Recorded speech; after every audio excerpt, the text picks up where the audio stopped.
Hello and welcome to Airbnb Horror Stories episode 2. Are you ready? I've got my cup of coffee. Here we go. Now, whenever you have Airbnb, it's very important to be aware of the other people's culture. So wherever they're coming from, you need to be aware so that you can communicate clearly and concisely and tell them the habits or things, that pitfalls that could happen so that you are avoiding disaster. All right, so we lived in Taiwan for 13 years, so I'm very, very aware of the Asian cultural pitfalls. That doesn't apply to everyone. That might apply just to some. And most people are fantastic. But, you have to be aware. So, last year, we had a lovely young mom come and stay with us with her 7-year-old daughter. Right? No big deal, right? Mom and 7-year-old child. I could speak Chinese with my kids. Great, fantastic.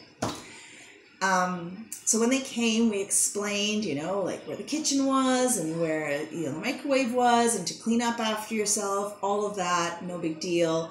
Right away, of course, they started taking showers and they would take over the entire bathroom for an hour. And you're like, I understand that, in Asian culture, you blow dry your hair. So could you please, here's another blow dryer. Could you go and please dry your hair in your room so that if someone else needs to go to the toilet, they're not waiting for an hour while you're blow drying you and your daughter's hair and all of that stuff.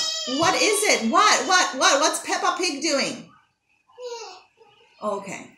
All right. They're doing something, yeah. So, well, come and sit with me then. Come and sit. Come and sit with me. We can talk about our lovely mainland Chinese visitors. So problem solved. She didn't really like that. She thought, why am I supposed to do that? I'm like, well, because, she might need a diaper change, right? You might need a diaper change, yeah. So we solved that problem. Then, the next day in, and I'm looking at the toilet, and then I'm like, okay, so the floor's wet. So I just like, hey, could you please dry the floor? The next day, I'm looking at the garbage, and I'm realizing, oh no, right there from mainland China, they don't actually flush their tissues. They wipe, and then because the tubes are small in Asia, they throw it into the garbage can. That's what you do. You take your poopy toilet and toilet paper after you wipe, and you throw it into the garbage can. So my garbage can is full. Yeah, it's full of it. So I'm like, you know what? That's a cultural thing. We need to be aware and respect other people's culture.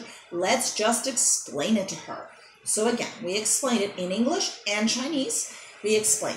So in Canada, the pipes are bigger and, you don't throw your poopy tissues in there. You actually throw in the toilet and then you flush. Yeah, and you don't try to throw like the entire toilet paper roll. You just actually take a little bit because it's a roll, so you just use 5-6 squares, right? Fold it, wipe your butt, right? Flush it down the toilet.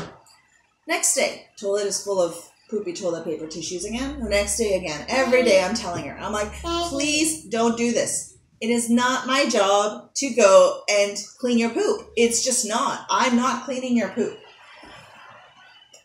So, you would think that would be the end of it. It's not. It's not. Because in Asia, again, not all families. I have lots of Taiwanese families that I'm friends with that are fantastic. They're great. I miss Taiwan so much. But in some areas, some families, it's perfectly okay for children to stay up till 1 in the morning, right? And of course, they're used to having care and nannies and teachers and other people who take care of their kids. So they're not actually taking care of their own kids. Most of the time, it's their mother-in-laws, but this woman's traveling with her kid. So she's giving her a drumming iPad game to play, from 11 to 2 in the morning. So this kid is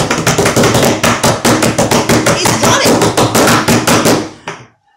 at 2 in the morning. So I'm like,